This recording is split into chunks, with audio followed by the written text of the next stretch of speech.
We are pieces of consciousness, and we're making choices for an avatar. The avatar is a computed entity in a virtual reality. Okay. Now, the consciousness cannot expect that avatar to do anything that is outside of the rule set. A virtual reality is defined by a rule set. In our virtual reality, the rules in that rule set are what we call science. Keep watching to learn more. Book 3 in the New Thinking Aloud dialogue series is UFOs and UAP, Are We Really Alone? Now available on Amazon. New Thinking Aloud is presented by the California Institute for Human Science, a fully accredited university offering distant learning graduate degrees that focus on mind, body, and spirit. The topics that we cover here. We are particularly excited to announce new degrees emphasizing parapsychology and the paranormal. Visit their website at cihs.edu. You can now download all 8 copies of the New Thinking Aloud magazine for free, or order beautiful printed copies. Go to newthinkingaloud.org.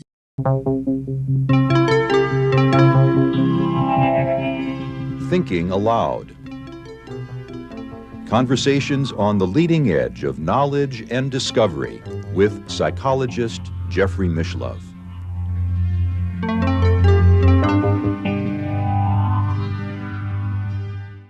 Hello and welcome. I'm Jeffrey Mishlove. Today is another opportunity for me to be with Thomas Campbell, the author of My Big Toe. We did a live stream event on June 26th this year, 2025, and while we answered questions for an hour and a half during the live stream, and while we have done a subsequent interview answering even more questions for another more than 2 hours, there's still 6 pages of questions left to go through. And they were such good questions that Tom and I have agreed we're going to try and get through the entire list. So I'm going to put on my glasses and pick up where we left off in our previous conversation. And we will start with a question from a YouTube viewer named Alex Ivasic. I hope I'm pronouncing that correctly, who says, "What is the DMT reality within the framework of My Big Toe? Experiencers interact with vast hive minds of entities that appear to be anything from aliens to biblically accurate angels." DMT, like ayahuasca and other drugs, do indeed put you into an altered state of awareness that is, I call it a real state. It's not that you're off into an imaginary trip. You're on a real trip, and the things you see are real things. But we also have to understand that information is as real as it gets. Okay, so you're getting information. You have 3 sources that you can get the information from, and often you'll get it from all 3, but sometimes just one, and that's the larger conscious system, some other IUOC, or that's individuated unit of consciousness, or from yourself. So you are also a great creator of information. And when you get that information, you have to translate it into your own language. You have to translate it into something that makes sense for you so you can think about it. If it's unthinkable, then you just walk away with a feeling of not knowing really what went on. But if you turn it into something that you can, something more concrete that you can deal with, that you can understand, that's what most of us do. They'll take an experience that is rather outlandish, an experience that's not like any experience you'll have here, and then we interpret it in the best way we can.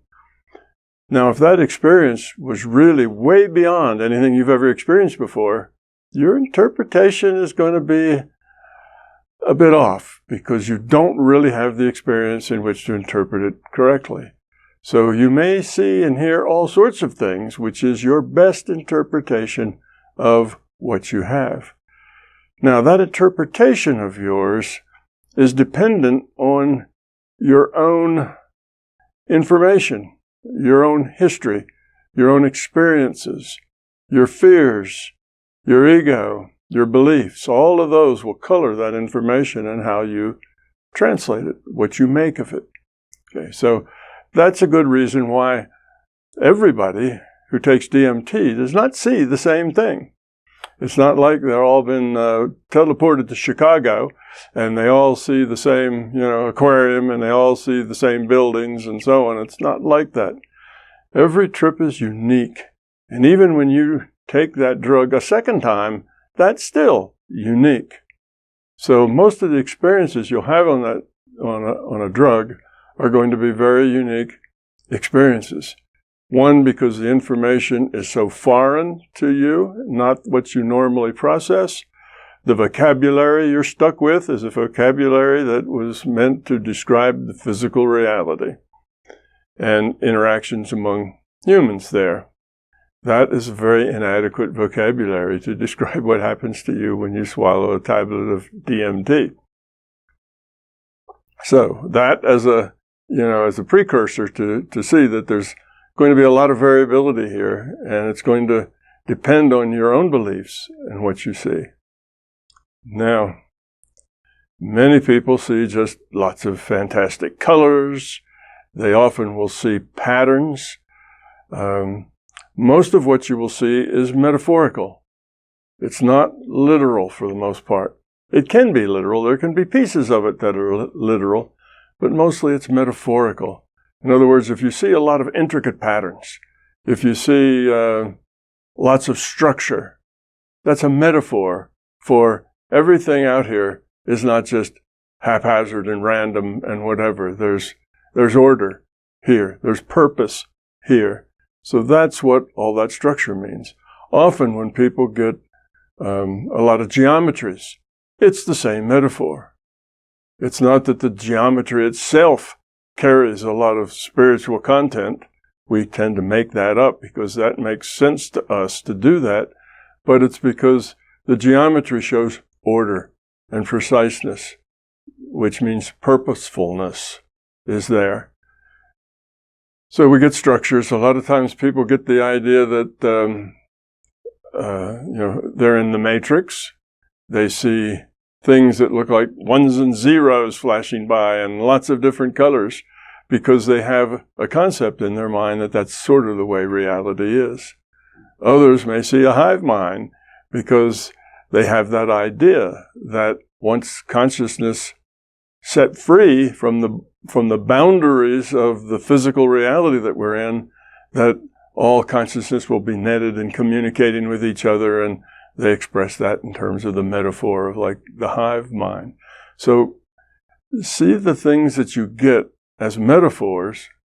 Same with dreams. When we have dreams, we interpret those dreams not as literal things, but as metaphorical things. It's the same way. And the reason that we do that is that there is no way to talk about these things in a literal way. They just don't make literal sense in the terms of the language that we have to use. And the language we have to use is kind of it bounds your ability to think. You think in terms of language. Your thoughts only make sense if they're in terms of vocabulary and syntax and structure that you've learned. So if that structure doesn't have these things in it, you see, you have a problem of making an accurate representation. So anyway, you're liable to see all sorts of things. Now, people who are very positive, wow, this is going to be a great trip, I'm going to solve the problems of the universe, this is going to be wonderful, tend to have very picturesque, colorful, pleasant trips. Those who are concerned that they're going to get into the deeper, darker side of reality, they often find deep and dark things that frighten them. or scare them. Some people have very terrifying experiences when they're on those drugs. So, what does this have to do with MBT? Well, MBT says that we are pieces of consciousness and we're making choices for an avatar. The avatar is a computed entity in a virtual reality. Okay. Now, the consciousness cannot expect that avatar to do anything that is outside of the rule set. A virtual reality is defined by a rule set. In our virtual reality, the rules in that rule set are what we call science. Scientists dig out rules from the rule set. Okay, so you can't tell your human, flap your arms and fly away, because humans flapping their arms don't lift off the ground. The rule set does not allow that, because it would be against the rules. Now, if you are in an accident and you damage your brain, you have brain damage, you may talk with a lisp, you may not remember, you may have other physical problems, like you can't walk well anymore, can't hear well anymore. Well, that doesn't affect your consciousness. Your consciousness can hear and function just as well as it did before, but it is left making the choices for a crippled avatar, and can only make those choices that are in bounds for that crippled avatar. So that consciousness will not remember. That consciousness will have a fuzzy mind, if you like, because it's logged on to this character, and it only gets the data that this character creates for it. In other words, it has to be within the rule set. Okay, so that's an important part. Now, you take a drug, and what that drug does is it disassociates you from your sense data. You swallow the drug, and suddenly you're not in Kansas anymore. You are elsewhere. Your sense data just is very minute, very small, to the point of disappearing, and some other data stream, not the one defining our virtual reality, comes to you. Now, if you are a seeker, a person that has been trying to figure out reality, trying to live a better life, you're interested in spiritual growth, then you will probably get an experience that challenges you to the next level. You'll probably get an experience that is useful to your learning. You'll see things, you'll hear things, you'll get feelings that you'll come back and you say, I know what it's all about now. I've seen it, you see. So you'll get something that will be valuable to you, because the larger consciousness system will send you that data stream that now you're open to completely because you took this drug, and that's what you'll get. On the other hand, if you're fearful, you'll probably get fearful things. And if you are in between, you're just out for the ride, you'll probably get a lot of pretty colors and a lot of interesting things and metaphors that you don't know how to interpret, and you'll get a whole cacophony of things that basically entice you to take the next step, okay, to try to understand it. Now, that's the connection. What you've done is you've kind of erased that connection that you have with your sense data. So now you're elsewhere, just doing other things. And the data you get can be from the larger conscious system, another IUOC, or you make it up. Some of it you make up. Because you're fearful, you'll likely see fearful things. Because you're a seeker, you'll likely get information to help you in your search. That's because the larger conscious system will help you, because it wants to help you progress in your search. If your search is in the wrong direction, you may get some pushback. It may tell you, no, look over here, not over there. So it just depends on who you are, what kind of ego and fear and beliefs and experience you have, where your mind is. Are you just in it for a trip, for fun, to see what happens? Are you in it for spiritual growth? are you frightened about what you'll see? So you bring to the table a lot of what determines what your experience is going to be. Now, I and my model do not take a very positive look upon using drugs. And we do that not from any political or reason that we see that it's bad. It's not that. But there isn't anything that you get with DMT or ayahuasca that you can't get without it. Everything you experience with those drugs is experienceable without those drugs.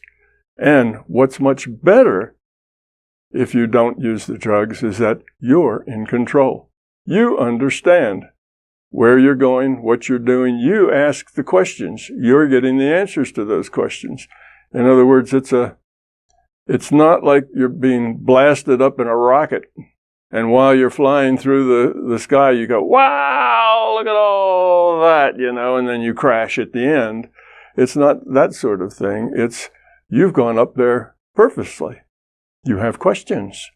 You are aware. You're not just experiencing what's given to you. You're participatory in that experience. You ask questions. You can connect to it. You can have other experiences. So it gives you a measure of interaction. I hate to say control. It's not that you're controlling it, but you can help modify the experience to be more of what you want. And it doesn't have any of the side effects. When it's over and you feel, refreshed and regenerated, not, wrung out. So anything that you can do on a drug, you can do without the drug. Now, the trouble with the drugs that we found is that people will take a drug, even if they're intending not just recreation, but they're intending a spiritual experience, and they have one much better and richer and more vibrant than they ever had when they were meditating. So they think, wow, that was good, and I got a lot of good stuff. I need to do that again. And then you take it again, and then you take it again, and maybe 4 or 5 times you take it, and you get good experiences, mostly. And now you go back to your meditation, and you no longer have the patience with it.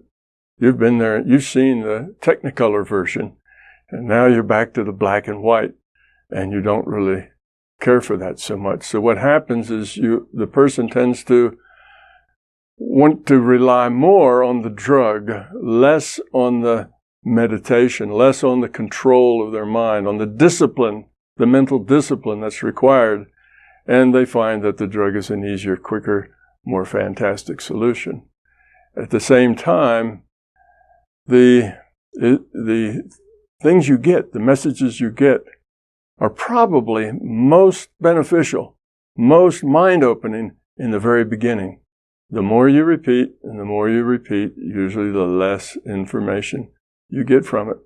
The system is not really that interested in you taking drugs. It wants you to grow up, not take drugs. So you get less and less.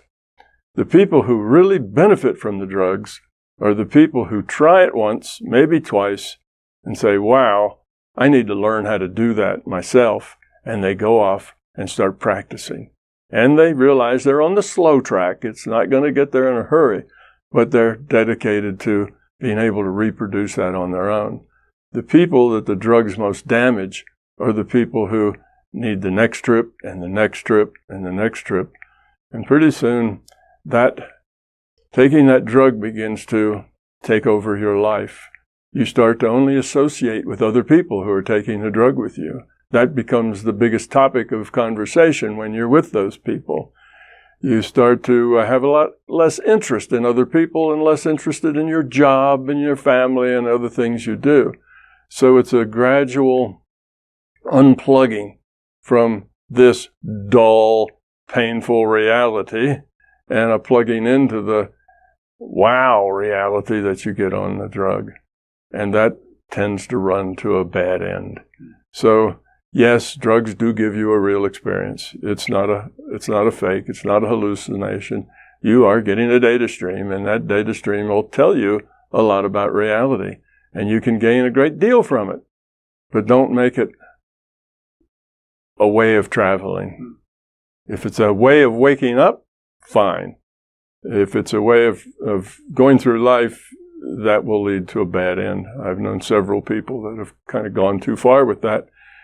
And it starts out wow and exciting, and by about the 10th trip, it starts to get a little scary because people start to realize that they're just a tiny little bit of nothing in a great big reality. They feel very small, and then when they feel very small, they feel very vulnerable. And then they start having fear, which then creates bad trips.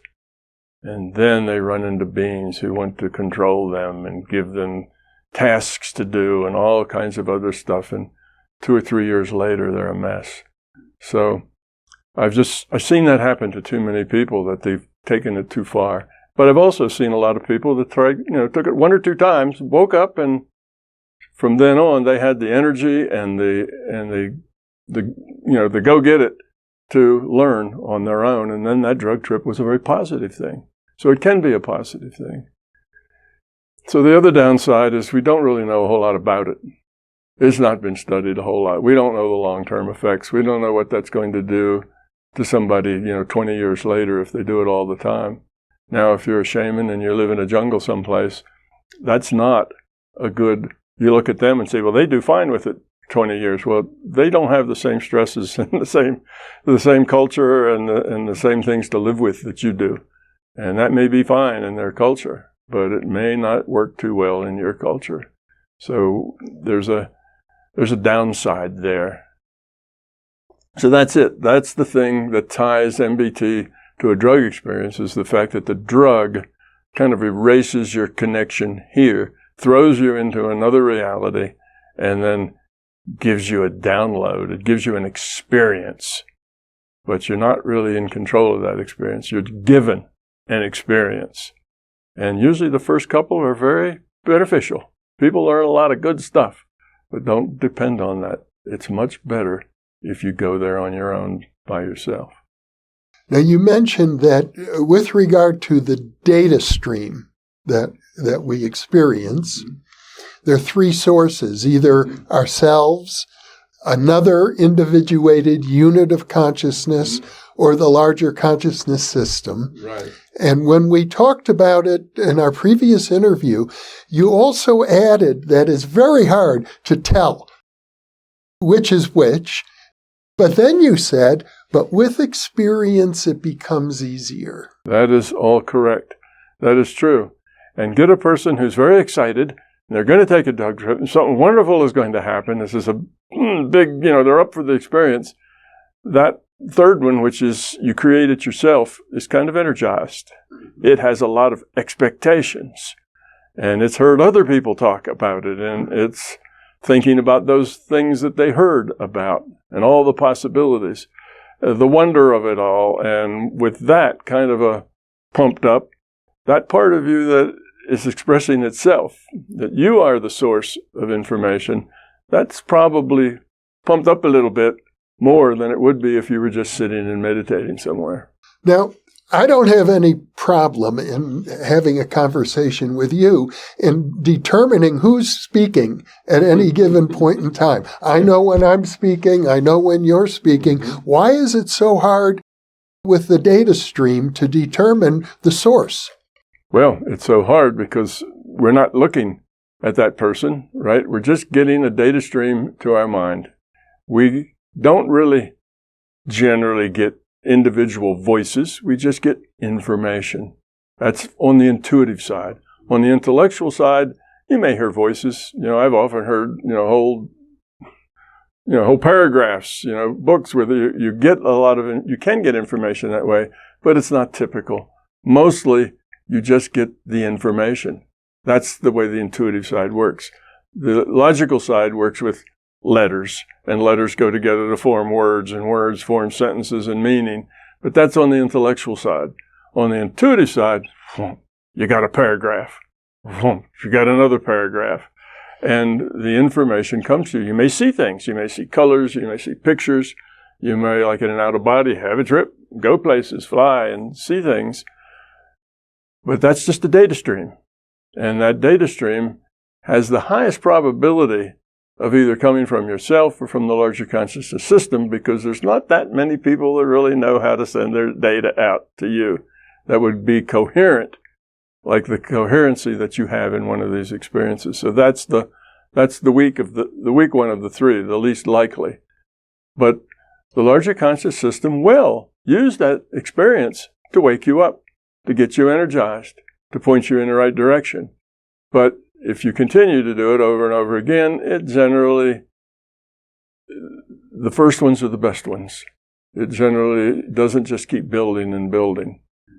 And the system wants you to wake up and then go do it, not wake up and then wake up and then wake up. It's like you're awake already, now get to work kind of a thing. But it's just information. So let's say you get information in an email, but it doesn't have who it's from. There's no tag on it that says, this is from Tom or this is from Susie. It's just email. It's just words coming. How do you know where it came from or who sent it? You don't. It's just information. You get it. No tag on it, no name on it, and it's in type in whatever font you've chosen for your word processor. It's in that type. And okay, you know that Tom's style is sort of like this, and Susie's style is sort of like that. So you can kind of look at the styles and say, well, maybe this sounds more like a girl, this sounds more like a guy, and you can sort it out. But if you get those 100 times, you start to recognize it. You say, oh yeah, this is Susie. And you get the style, you get the text, the kind of the way they speak, their points of view, the things they're trying to do or not trying to do, and that kind of identifies them. And it's the same thing with the larger conscious system. It's just information. It has no name or tag or color associated with it. It's just data you get. Well, now it's occurred to me there might be another reason that it's so hard to tell the difference, and that is maybe because at some level, at a very deep level, there is no difference. That you and the larger consciousness system and other individuated units of consciousness are all part of the same matrix. Yeah, well, that's true. It's all part of the same thing. You have different components with different responsibilities, doing their own thing. And it all works together as a whole. You can get wonderful information from the larger conscious system, but if you have too much ego or too many beliefs, it'll go right past you. You won't get it. So you have to be to a point where you can decode that, where it makes sense to you. So there's lots of things that you will get that you won't really get that because you're not open for it. You have beliefs that are contrary to it. So yes, it all has to work together. If you're not trying, if you're just sitting here and say, well, let it happen to me, I don't want to actually have to do anything. I just want a download that makes me wise. That isn't going to work. It doesn't work that way. You have to do your work and your part of it as well. And it's the same even with a drug, except your ability to do your part is almost reduced to zero because you're under the influence of a drug. You're not really cogent in the sense that you can take charge. You sort of like the difference between a dream where you realize you're a dream and then you wake up in a dream, a lucid dream. Well, many times in a lucid dream, you can wake up and say, I'm lucid, but you feel kind of stuck in a dream world. I'm in the dream space. Whereas the out of body, you never go to sleep. You never lose consciousness. You just go from aware here to aware somewhere else. But the fact is, there's really hardly any difference between them at all. The difference is in the belief of the lucid dreamer, thinking that he's limited to like a dream reality because that's where he woke up.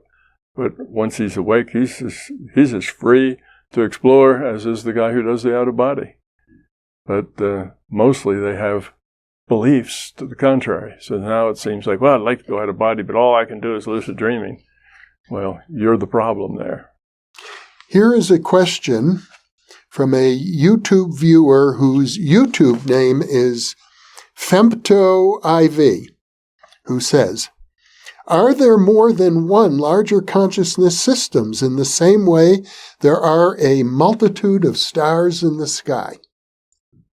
Well, that is a question that we cannot answer. And it's not that we just don't know enough to answer it, but that is a question that's outside of our ability to know the answer. So it gets to a logical statement that we cannot know that.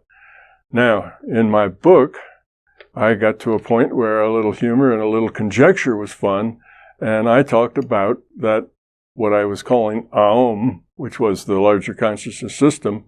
I posited an Aumosaurus, which was a thing made up of thousands of Aum cells, and that our Aum was just one cell in this Aumosaurus.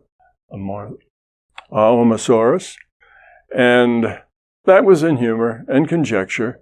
Partly I wanted to let people know that, yes, you can make these conjectures, but it'll never be from a direct measurement. It'll never be from a direct experience. It always has to be some sort of conjecture, because we are in this system and we are consciousness. We can't, as consciousness, get outside of consciousness to see consciousness from the outside.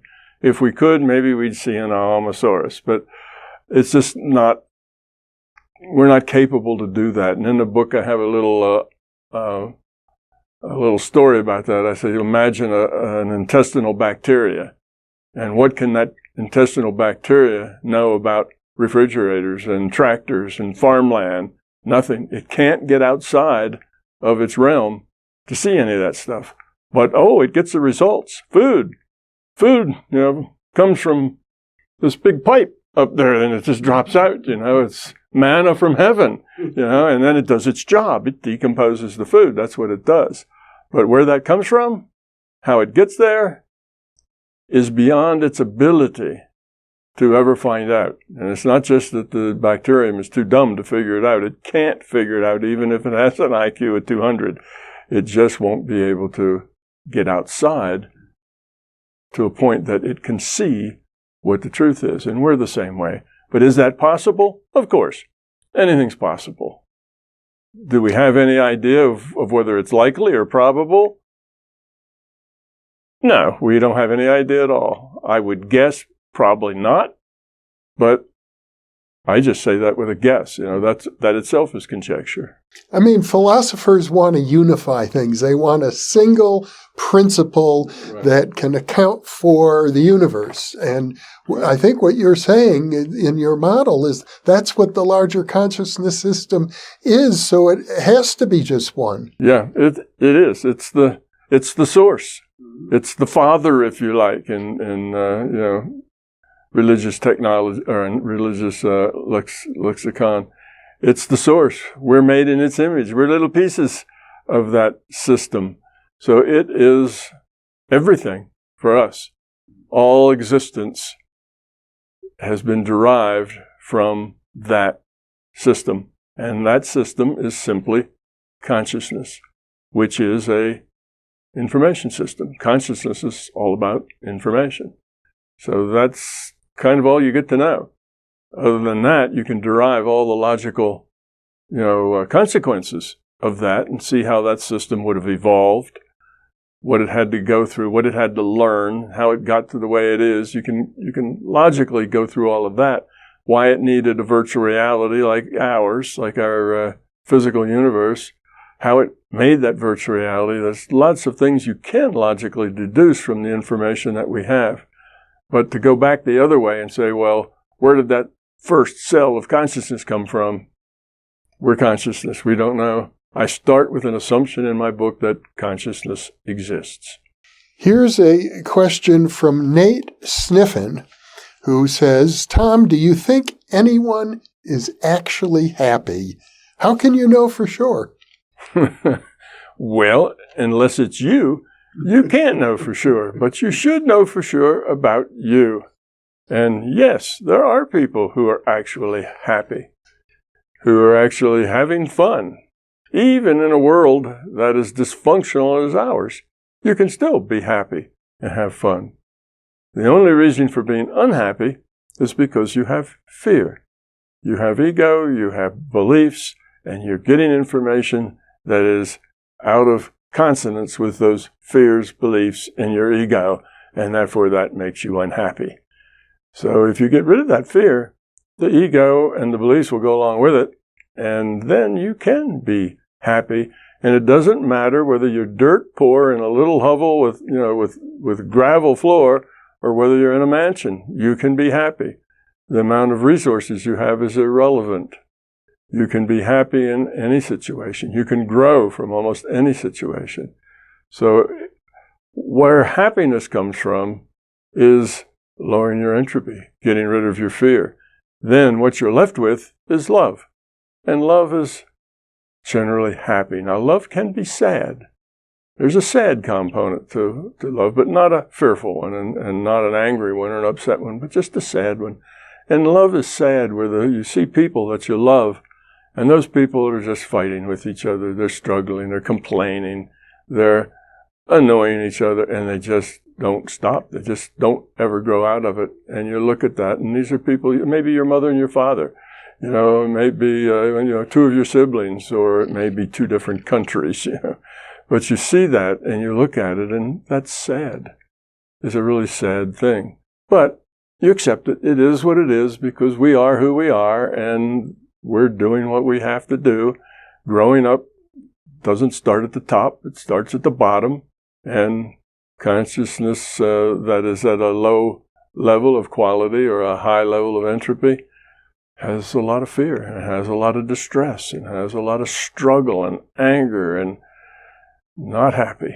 So the happiness isn't something that you can get. You can't go out and get happiness. Happiness is a byproduct of a life well lived. It's a byproduct of you being giving and caring and helpful and trying to be part of the solution. If you're doing that, doesn't matter what your economic status is, you'll be happy, because that kind of giving is what fulfills you. That's what makes you happy. I have a question from a viewer named Carolyn.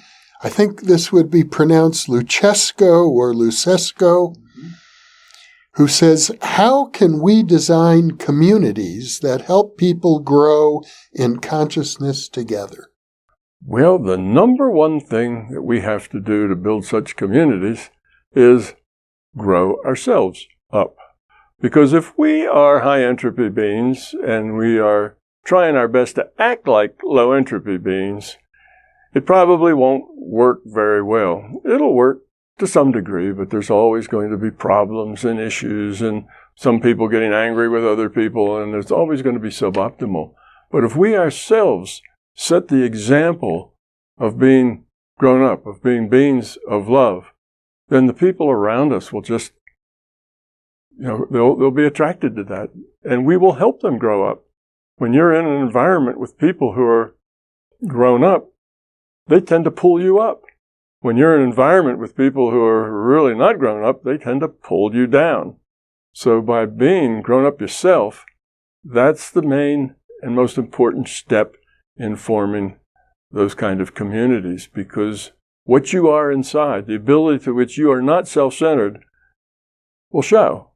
And the degree to which you are self-centered will also show. And if you are a being of love, people will like you, they'll respect you, they'll give you credibility, they'll come to you with all their problems because you won't judge them. And they can ask you anything, and they'll be open with you. And you give them suggestions, they'll take it and work with it. Whereas if you're self-centered, you're probably giving them a suggestion because that's the way you want it, not because that would be good for them. So they doubt you. They wonder what what do you have in it? What's going on? What's in it for you? And the whole system then doesn't have trust. If people are low entropy, then there's a lot of trust going on. You trust people like that. They're always honest. They're always grateful. They're always positive. And if people are out for themselves, well, you're always looking for another motivation somewhere hidden in there. And the trust isn't so good. You think you probably know more than they do, and there they are, they're the boss, and you know a lot more than they do about how to do it, and that makes you irritated. And organizations are are hard to keep together, particularly volunteer organizations. I have a volunteer organization of approximately 200 people. That's a lot of people. And yes, we have some people come, get disgruntled, and leave because it wasn't what they thought. But in general, if you let people do what they want to do, give them support in doing that, don't micromanage them and tell them what to do or how to do it. Give them ideas of what you want done, what you need to have accomplished, and then let them go do it in their own way. Oh, it might not be your way. You may have done it some other way, but that's okay. Let them do it in their own way, and then give them lots of praise for the ingenuity and the creativity that they have, gotten to where they are.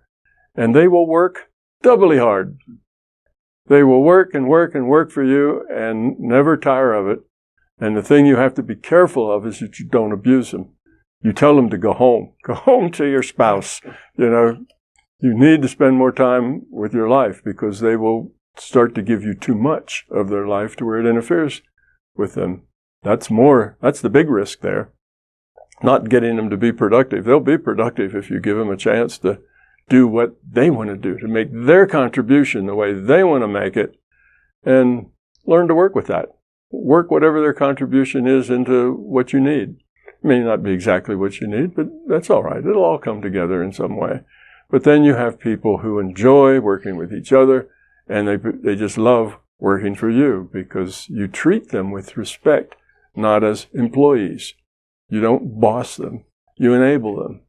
Here is a fascinating question from Manaf Zarai, who asks, is it possible that the consciousness system suddenly changes the rule set, which from our perspective would look like extreme strangeness or the world going nuts? And if yes, for what purpose would it do so? Well, in general, the system would not want to do that because the continuity is important. Continuity is important because what we learn here is because of our interactions, mostly with other people. And you need kind of a consistent system to do that. If I make a choice and that choice affects you, and because you're affected, you make a different choice than you would have, and that affects somebody else, and so on. Everybody's making choices that's affecting everybody else, and these choices kind of ripple out through 2 or 3 levels before they settle out. So all that's going on, and in a world that is changing its rules, that isn't helpful. You need the feedback. You need the consequences of your action, and those consequences may take 20 years before you get the consequences, before you realize that what you're doing is suboptimal. It may take a long time. So if the system kept changing the rules, it'd be like a playing field where the goals keep moving around and the players keep appearing and disappearing. It would be more chaotic, and that's not in the system's best interest. It wants to have a smooth, continuous experience here. So I don't think that would happen. Now, there are some rules that aren't so much rules in the rule set, but rules that are more like company policy. And these company policy rules can be changed. And here's a good example of that. Back in the 1800s, back when theosophy was at its peak, and we had Madame Blavatsky, we had C.W. Ledbetter, we had a bunch of those people around. They were investigating the paranormal, and they were investigating spiritual things and writing books and so on. And at that time, people levitating was almost common. People would sit around a table and put their hands on a table, and the table would go up in the air, and things like that. So levitation was not that big a thing. And the scientists came in and they took pictures and they looked under the table and they sat at the table with everybody else, and sure enough, the table would float up into the air.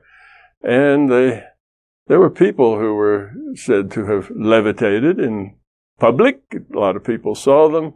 There was one lady that they were photographing, and of course photographing back in the 1800s wasn't like it is today, but they have these photographs and some kind of thing called ectoplasm is oozing out of this lady and running across the floor and then doing something over there. So the ectoplasm was the way that the force did that thing at a distance. Well, they had all these experiences. And a lot of intelligent people, like the Royal Society, for Science, came and investigated. And for the most part, the investigations found no fraud. These strange things seem to be happening. Well, why don't we see any tables levitating anymore? Why don't we see ectoplasm oozing out in movies? We saw it then with reliable witnesses there. And you can't say, well, everybody was cheating and everybody was lying. That's not the case. They had reputable people there who weren't cheating and weren't lying. So a lot of things went on there that don't go on now. Why is that? Well, that time and that period was the kickoff of us learning and growing, seeing reality as something larger than just the physical. And the kickoff always has to happen with a lot of hula and excitement and so on. So those things were allowed. Those things happened. Those things were part of the data stream, if you will. Okay, that got things started, got a lot of attention. And that theosophy and other spiritual things, some of it is still very, very present in Brazil. Came out of that same era. So this was the kickoff. And then the next big thing, at least for us, was, J.B. Rhine. His Rhine Institute started doing serious science with people being able to discern, is this a zero or a plus sign or a star or what? And he found some very talented people that could do it way above what you would expect a 50-50, guess. They were talented. Well, that kind of put it on a map of science. And then we had parapsychology started to pop up other places other than Duke. And now most major universities have parapsychology departments. No. It's still a ragtag. Well, in England, I understand that there may be as many as a dozen universities that offer courses and where you can actually get an advanced degree doing a parapsychology dissertation. In the United States, the program that we're launching at the California Institute for Human Science is one of the very rare programs available. Okay. All right. Well, I thought it was more prevalent than that. I know University of Virginia had a pretty strong. They do. They have a research component. To my knowledge, they don't offer courses or degrees. Anyway, that was the beginning. Yeah. So the company policy supported all of that because that created kind of the emphasis that then started a lot of other people thinking. That was. You had Muldoon and Carrington and Fox, and these people wrote books on out-of-body. Oh, yes, they had silver cords and other sorts of things that were artifacts of their beliefs. But it was out there in the literature, and it was published. So it kind of got the ball rolling. But now here we are with sophisticated measuring equipment and a very sophisticated science, and ectoplasm oozing across the floor. No, that's not going to fly anymore. There's a thing I call the Psi uncertainty principle. It says you don't want a lot of people to understand how they can modify reality with their minds until they grow up.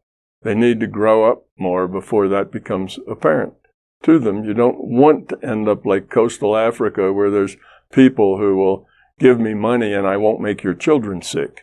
We don't want that kind of abuse of the mind's ability to modify reality. So now, the way that Psi uncertainty principle works, if there's lots of uncertainty, if there's plausible deniability, then okay, those things can happen. But when the plausible deniability runs out, and now you're doing something that's just everybody's got their camera there, everybody's watching, it doesn't work. So you may be able to levitate a box of rocks with you and your friends, but then when all the networks come in and watch you, suddenly the rocks won't levitate anymore because now you've violated that principle. We don't want that would be a confusion. It would cause more trouble than it would do good. So that's kind of an idea of a company policy that can change based on the times and the impact. The impact it had at the time was to stir up a whole lot of interest in spiritual and paranormal. A lot of books, a lot of talk, a lot of science types came to check it out, and it was kind of a big deal. Sort of a circus, yes, but that's how you start things off, with a circus. You stir up interest. You get a lot of books written. And eventually that stuff showed up, and Bob Monroe stepped up to the plate and said, I've had these experiences, but I didn't find any silver cords. And so it grows, and a million people read Bob's books, and in their mind, this is a possibility. It opens possibilities, opens their minds. So it's a blossoming thing. And those company policy things can change, but it's not going to change the rule set. The rule set is what defines this virtual reality. The virtual reality was evolved from these rules. Changing that rule set is totally, breaks the continuity of the virtual reality. Well, there are many, many reports about apports, objects that just appear out of nowhere. Sometimes, and they're collected. For example, in the Skoll group study done by the Society for Psychical Research in England, they had newspapers from the 1940s just kind of dropped down from the ceiling. They had them analyzed, and they were authentic, but they were brand new. They hadn't aged. The paper was brand new. It was the same paper that had been used originally from the 1940s. Now, that would, an example like apports would seem to be a violation of the known laws of physics. Yeah, well, it is indeed, but it has a lot of plausible deniability. The people out in the world that read that go, oh, those people. They have big imaginations, they this and that. They just discount it. Even though there's probably hard science going on there, they're honest, they're saying exactly what happened, it has no credibility. So the larger world looks at it and blows it off as an anomaly that probably has an explanation, but there's not any point going there. So it's the same with remote viewing, right? Anybody who is honest can go to the web, look up remote viewing, and find that it's done by some very careful people under very strict protocols, and that indeed anyone who's sane would come to the conclusion that it's a real thing. You can remote view. But our science all just, impossible, won't even look at it. And that's generally the way it is for those things. Okay, the paper falls out. This is a virtual reality. What do you do to make a paper fall out from the 1940s with the original paper? You just put it in the data stream. This is a data stream. We get the data, we interpret the data, and there it is. All right, if you want to, you can put a flying saucer and a couple of little green guys with pointy ears. You can do that too and put them in your backyard. If the system wants to do that, it can do that. So things come and things go. And why would a system bother to do that? Well, they've got a bunch of people together who are studying paranormal things. So they're kind of in the know. These are people that are searchers. These are people trying to figure out things. So what you do is you drop a newspaper on them or some other kind of thing. It wouldn't have to be that, but that would be a good choice. And what does that do? Well, that energizes them, and they write 10 times more articles than they would otherwise, and it gets published, and a lot of people read it, and it wakes a lot of people up who are out on the edge saying, I think reality is a little more than just this physical thing. I just feel that. Oh, they get this thing, and they say, it is. So it's a mind opener, and the system will create mind openers for people. When you die, but then you're resuscitated. That's the near-death experience. It provides near-death experiences for people that are amazing. They get to the same, they're given, I don't say they get to it, they're given the experience that a trained yogi would get and call samadhi. They get to be one with a larger consciousness system, and they lose their identity, they're a part of everything, it's all love, and they don't want to come back because it's so wonderful there, and they just give them that experience. Why? Because they'll come back and they'll write a book, and then 100,000 people will have their mind cracked open a little bit. And if your mind's cracked open by a near-death experience, and cracked open a little more with a newspaper that drops out of the sky, and cracked out a little more with more things, then you get people to start seeing that reality is a lot more than just the physical. And that open-mindedness is going to allow us to take some big steps in a positive direction later on. First, you got to soften up the audience, right? You do the things that kind of will gain you credibility when it counts, and says that you now have a science that says, this reality is consciousness-based. The physical reality is just an illusion.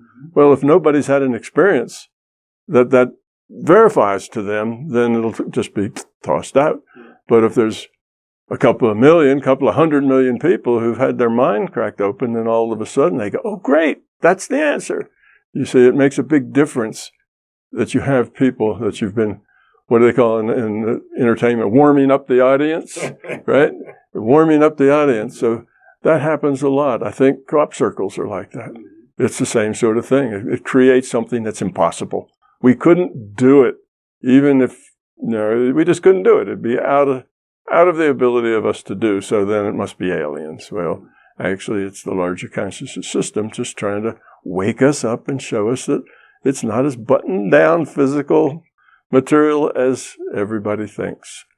In other words, the larger consciousness system has control over the data stream. Exactly. Which would suggest to me it can do anything it pleases at any time. Yes, it could, but it won't, because the whole point of the system is that people learn from their experience.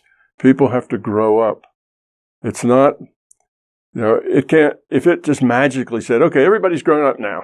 We're going to take all the new IUCs and let them start at the top, perfectly grown up. That doesn't help. It doesn't help you evolve.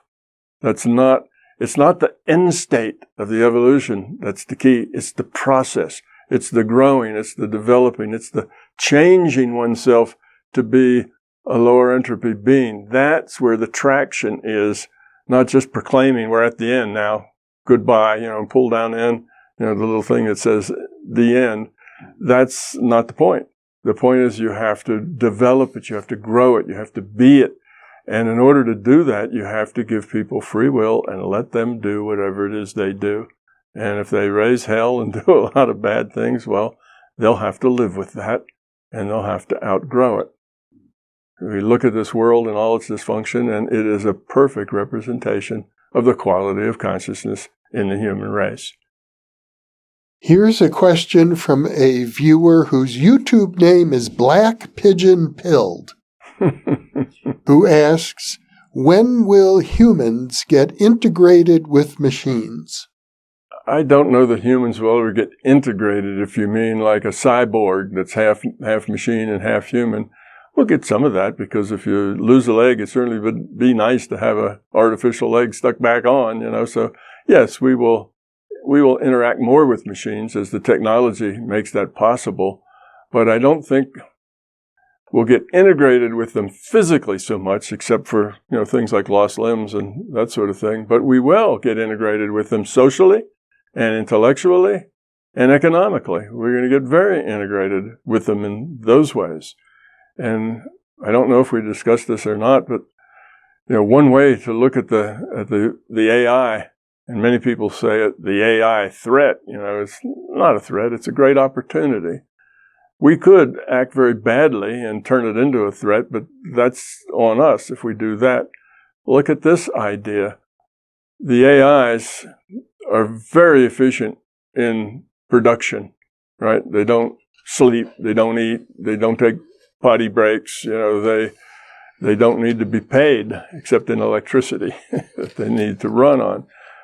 So they can do the production so much more efficiently than we can. That is, making stuff. The production, making consumer items.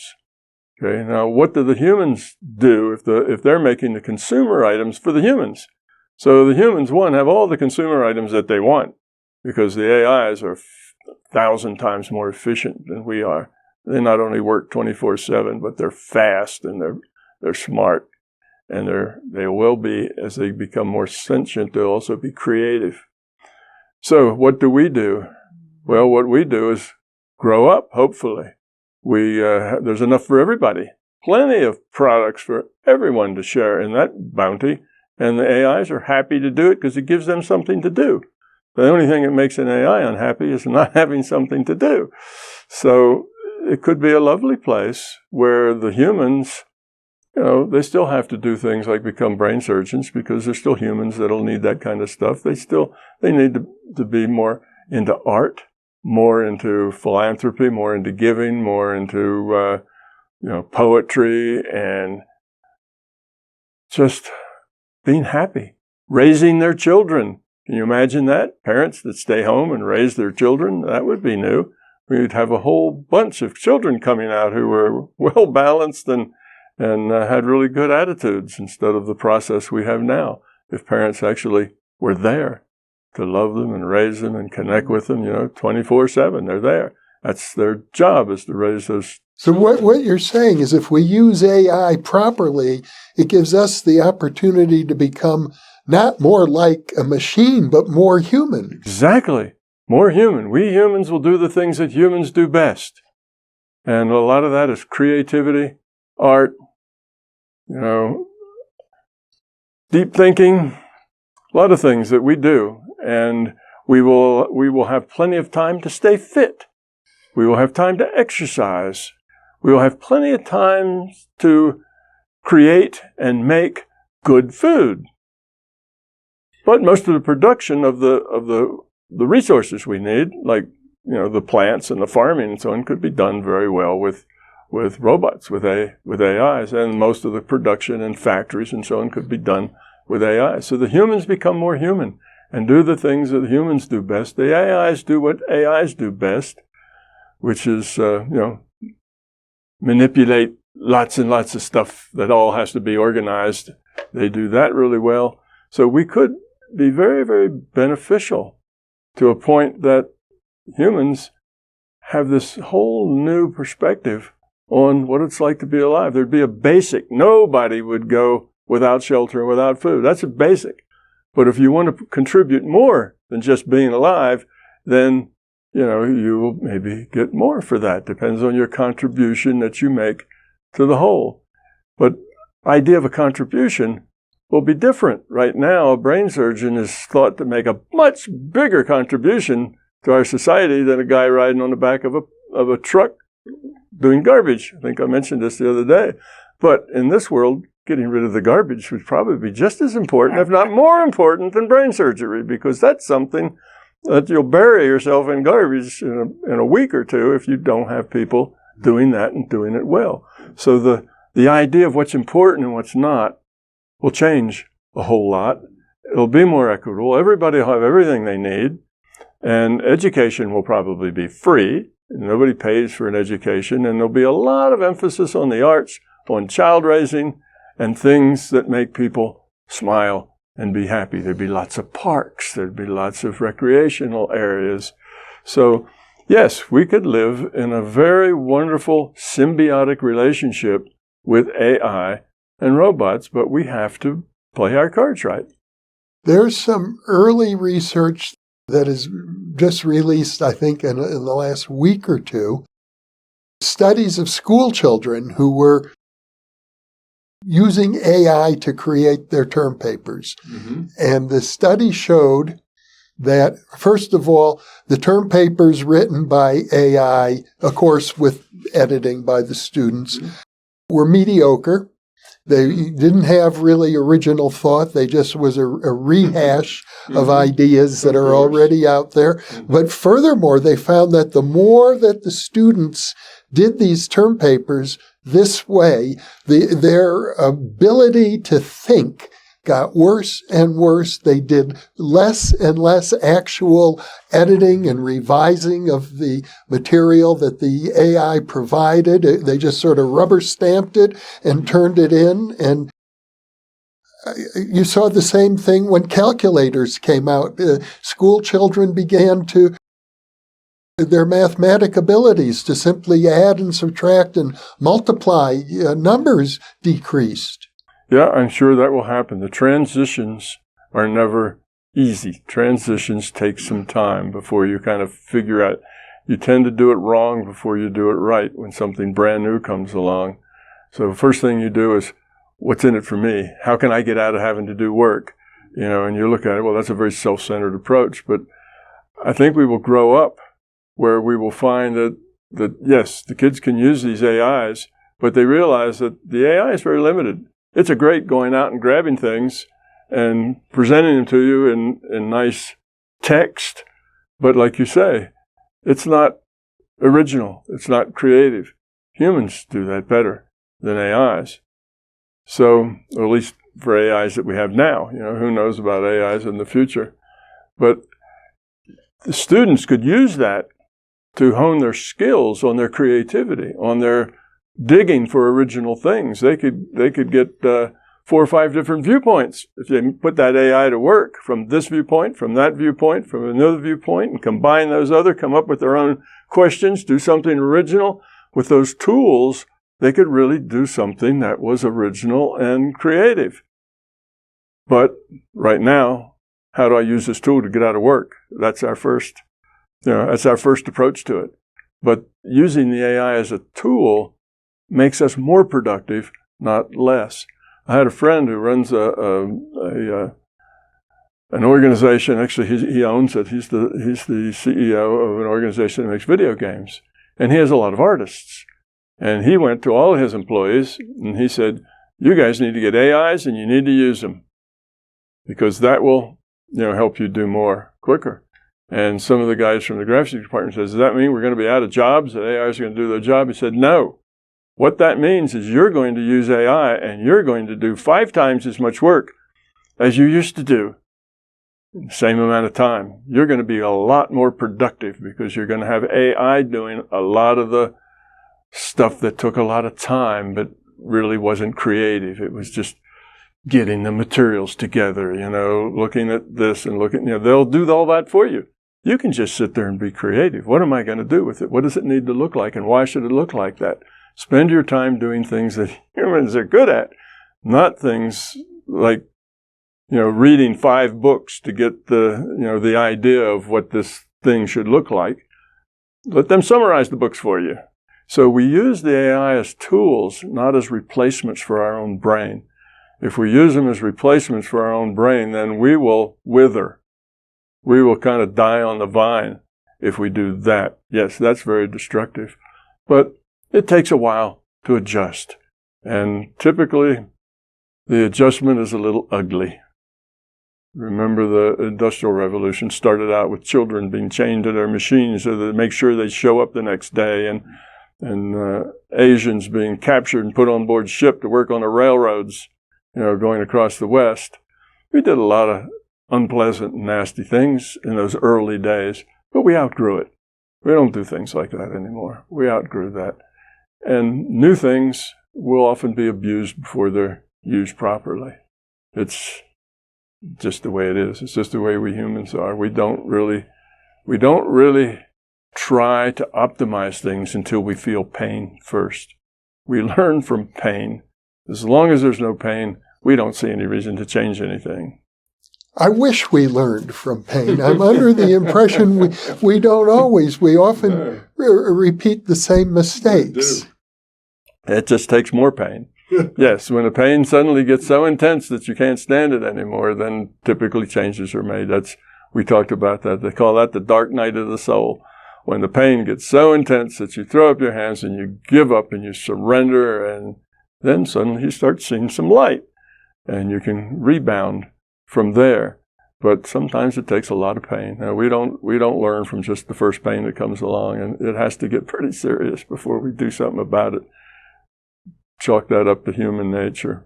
For example, I recently saw a documentary talking about the Dust Bowl of the 1930s, describing it as the biggest man-made disaster in history, where millions of acres of land that had been plowed and tilled turned into dust because of the farming practices.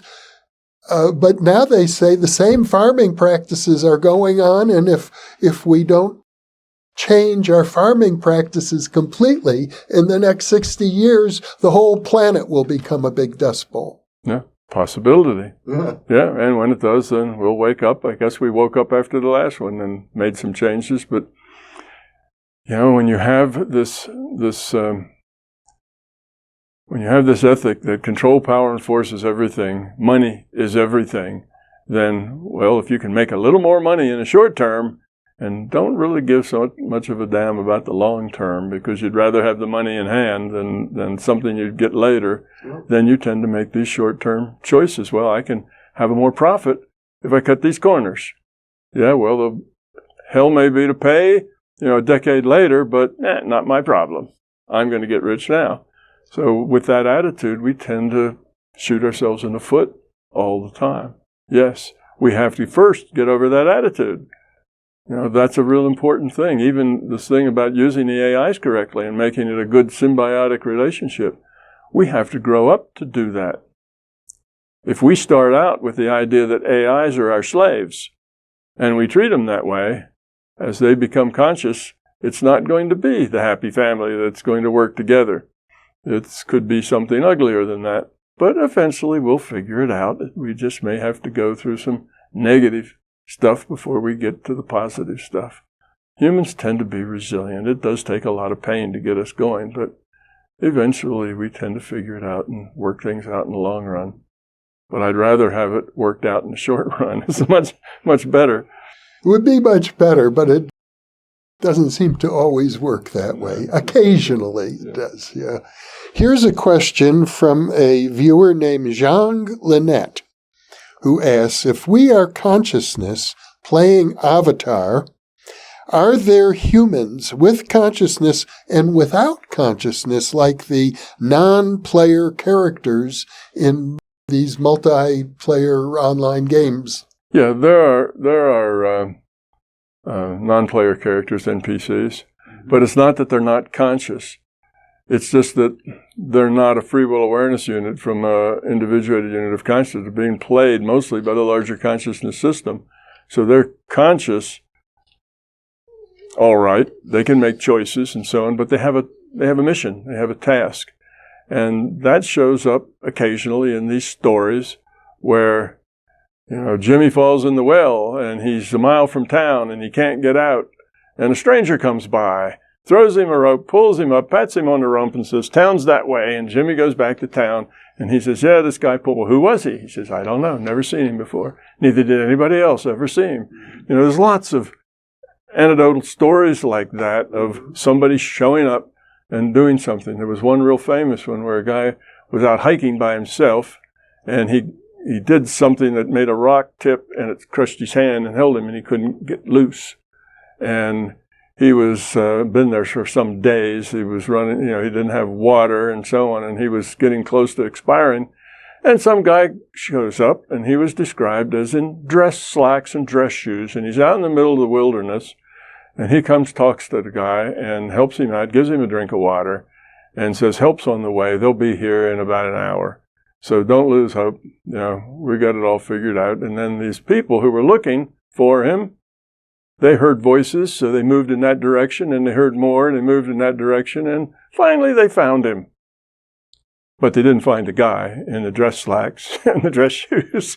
He had somehow disappeared. So yes, there are things that the system says it's not ready for this person to go yet. They still have work to be done, and they're on a roll. They're really making progress here. We don't want to take them out because of an accident, so they fix it. And that person, that NPC, is conscious. It's just like us. We are a piece of the larger conscious system. We're a piece of the larger conscious system. That NPC is the same thing. It's a piece of the larger consciousness system. So how is it different than us? Well, it's being played directly by the larger conscious system and not by my IUOC. That's the only difference. That's not much of a difference. It's got a cameo role to play. So it comes in and plays its cameo role, and when it's done that, it disappears. So yes, those things do happen. There are people who show up, and maybe they're here for 20 years. Who knows? But sure, why not? As long as there's plausible deniability, as long as it doesn't disrupt the flow, the normal flow of our reality, then the larger conscious system can do whatever it wants to do to help us grow up, to help us succeed. But it has to do it in a way that's not noticeable, in a way that leaves, plausible deniability. So, yes, there are NPCs here. Not a lot, but it's an occasional thing. It sounds like what you're suggesting then is that the kinds of interventions that are normally attributed to angelic beings could be these non-player characters. Yes, indeed. Here is a question from Angela McLaughlin, who asks, what are evil energies, like humans who seem to enjoy harming others?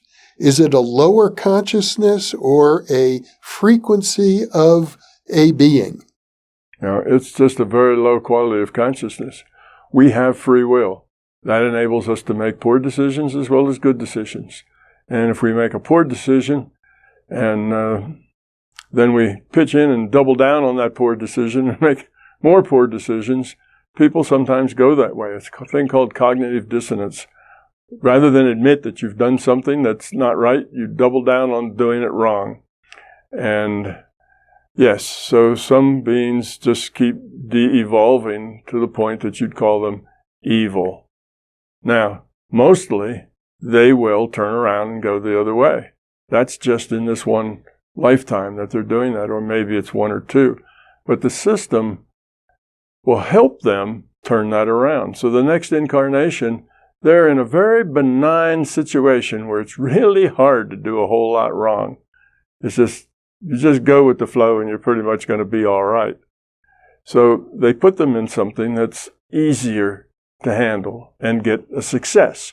Oh, that success then feels good, and they then get something maybe a little more challenging, and eventually they're back in the game. And when they're back in the game, they have actually an advantage because they've been to the negative side, and they know where that takes you. It takes you to misery and unhappiness and a very miserable life. And they don't want to go back there, so they actually try harder to grow up for having had that experience for the most part. Yeah, I've had some experience with that, and with an entity that I know. He was kind of down onto the dark side. He turned around, and when he turned around, he surprised me. He grew back faster than most people grow up, and it's because he'd been to the other side, and he knows how bad that is. So, yes, the system is a benevolent system. It's trying for everybody to succeed. As we lower our entropy, its entropy is lowered also because we're a part of it. So yes, the system will help any way it can. And if you happen to be a disaster and you've made a lot of poor choices in this experience packet, you will be given something easier, something that you can do. You will be counseled. You will be rehabilitated. The system rehabilitates. It doesn't just let them dissolve into terrible nothingness and then delete them at the end. It's not the kind of system it is. Here's a question from a viewer named Winston Smith, who says, when meditating and creating goals, how can I overcome the feeling that I'm lying to myself when saying, for example, I'll achieve this and that? Well, probably stop saying, I'll achieve this and that. That's maybe not the right way to put it, because as soon as you say that, you're going to question that. I'm just making that up. This is a what do they call it? when the cheerleaders get out in front and get the crowd all riled up, yeah, win, win, win, that you're doing a psych-up. And nobody wants to do that. The psych-up is something that you don't really believe in, but you're going through the motions. That isn't going to help. You need to be positive, but you can do it in a better way. You can say that, not that I'm going to become a millionaire and drive a Mercedes-Benz. If you say something like, I'm going to try to be a better person and be more kind. I'm going to do things, I'm going to be more helpful to people. I'm not going to be so self-centered. You could say all those things, and then you could have a picture of what you would like to be when you grow up. How would you like to be? You may see yourself as a very attentive father, or a great breadwinner, or a good husband, or a good, productive person at work. And see those kinds of things that you can grow into, and put your attention on that. But, this, I want a new Mercedes-Benz sort of thing, and you're psyching yourself up for it. You are going to see yourself as just making it up, and it's not going to work. It's not going to be helpful. So make a goal that isn't pie in the sky. Make a goal that's something you can grow to, and then have an intention to grow to it and see the final product. See yourself happy, smiling. Life is good. See yourself without struggles, without any negativity. See yourself being helpful and caring. And that will change your life a whole lot more than trying to psych yourself up for, paste those things on your refrigerator. That's what, some of the old, multi-level marketing, you'd paste on your refrigerator, today I'm going to sell 50 units. And that was supposed to help you sell 50 units, but it really didn't work very much because everybody knew they were making it up. But just say, today I'm going to try my best to be really good at what I do. Now that's something that you can accomplish and see yourself doing what you think is your best. So that's a better way to do it. Otherwise, you really are just lying to yourself. The psych-up game is a very weak game to play. It may raise your probability of doing that a little bit, but it's not a strong player. Here is a question from a viewer, I think is an old friend of mine named Are You Serious? Who was a well-known editor and one of the founders of the Mondo 2000 magazine, as I recall, if this is the same Are You Serious? And his question is, what is a heartbeat? What is a heartbeat? All of the physical body is computed, okay? Now, it only computes what you measure. So it doesn't compute a brain, it doesn't compute your liver or your heart or your circulatory system or anything. But when you measure, it will compute whatever it is you measure. So if I cut open your skull, it will compute a brain. If I cut open the brain, it'll compute neurons and patterns of neurons according to the rule set. So we have a rule set from which we evolved. So all the tiny details are there because we evolved through all of this. Now, we evolved those brain cells. So it's familiar with the whole package, but it only will render what somebody is looking at. Otherwise, it's wasting its cycles rendering things that nobody sees. The virtual reality is just eye candy for somebody to see what's going on in the game. So, what is a heartbeat? Well, if you're not paying attention to your heartbeat, it's probably not rendered at all because you're not paying attention. If you do this, boom, boom. If you've got a stethoscope, you get a lub-dub, lub-dub, lub-dub. If you have your pulse, well, now it's a measurement. And as soon as you take that measurement, you'll get thump, thump. You can feel your chest move. You can hear it in the stethoscope. That's a measurement. You get rendered. The thump, thump, the lub-dub is all rendered to you. The feeling, the pulse, when the blood pulses through there, you feel that. And you stop feeling, stop measurement, it's not rendered anymore. It doesn't have to be rendered. So things get rendered as you make the measurement, as you look at them. So your heart gets rendered when you listen to it, but not rendered as a heart, just rendered as a sound. That's all it has to render. It doesn't have to render a heart. or a circulatory system.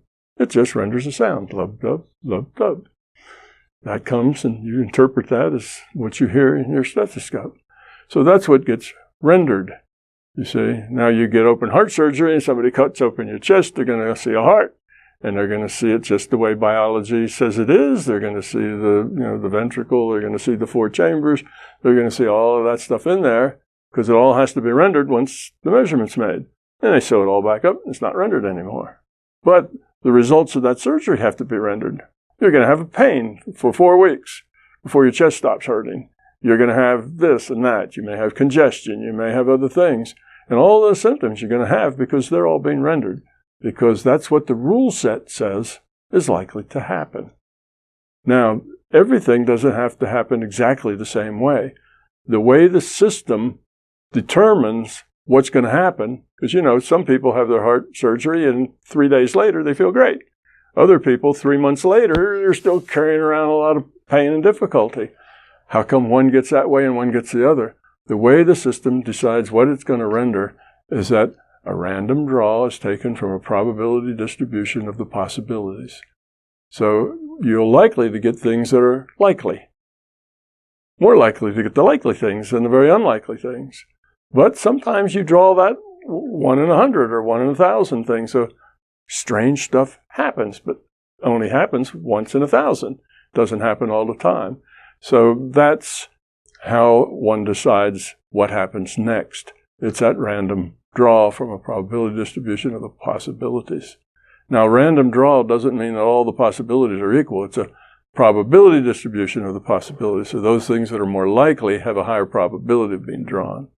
It's clear to me that if, in fact, we're living inside of a computer simulation, I have a friend who calls it a platonic computer, who we've interviewed, Simon Dwan.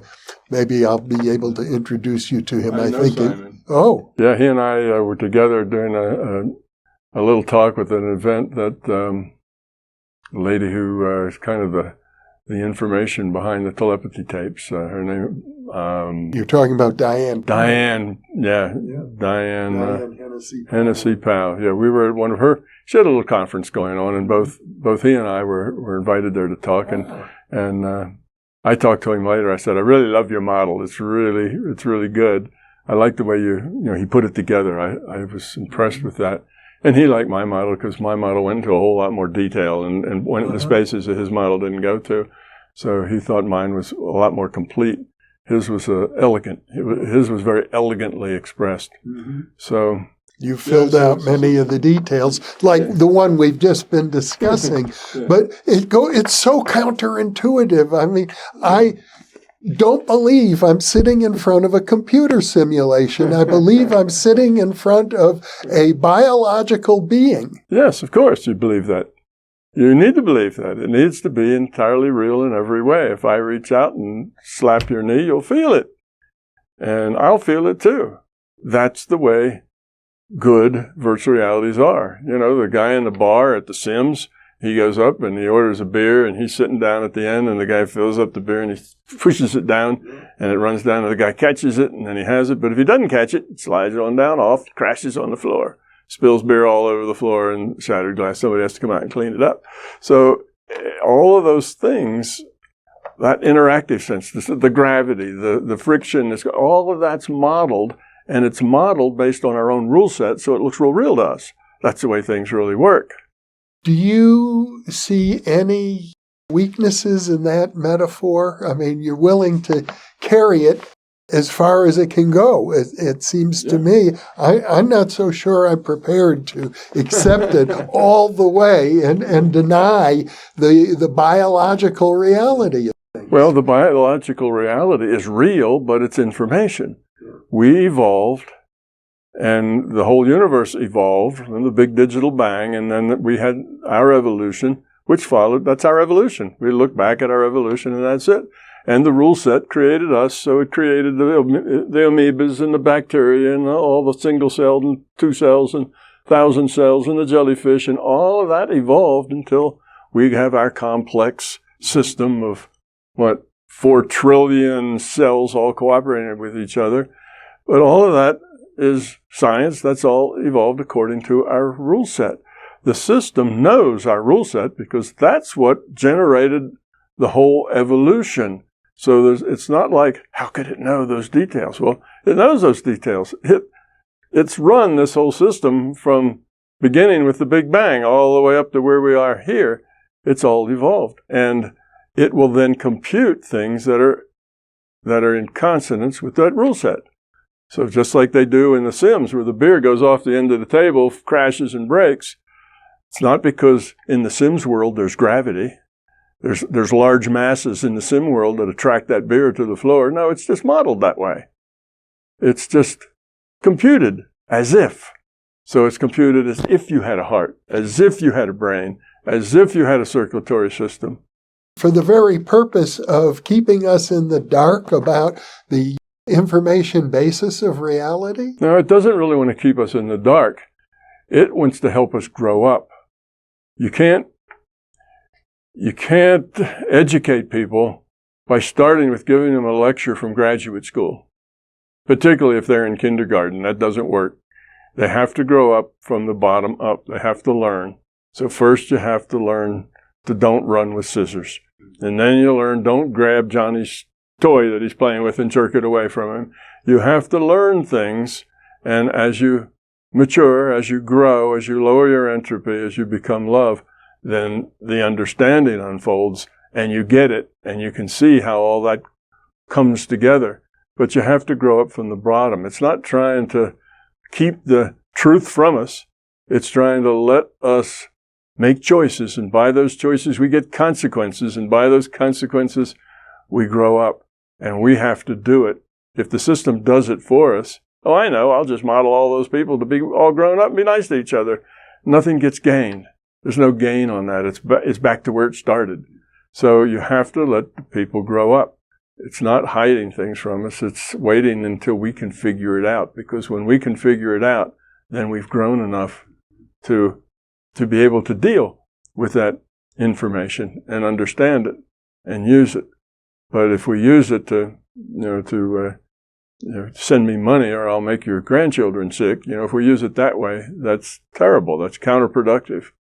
So we have to grow up some before we actually can understand it. That's part of the conditions here. You don't want everybody to understand it who's not grown up. It'll get misused.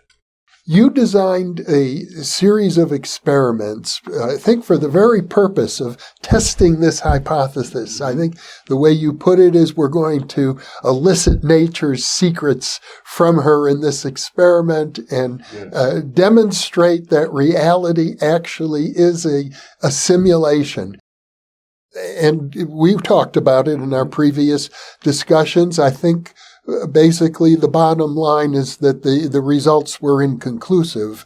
It wasn't just that. It's that they couldn't do the experiments, at least the one I wanted to start out with. It just didn't have the technology to perform the experiment.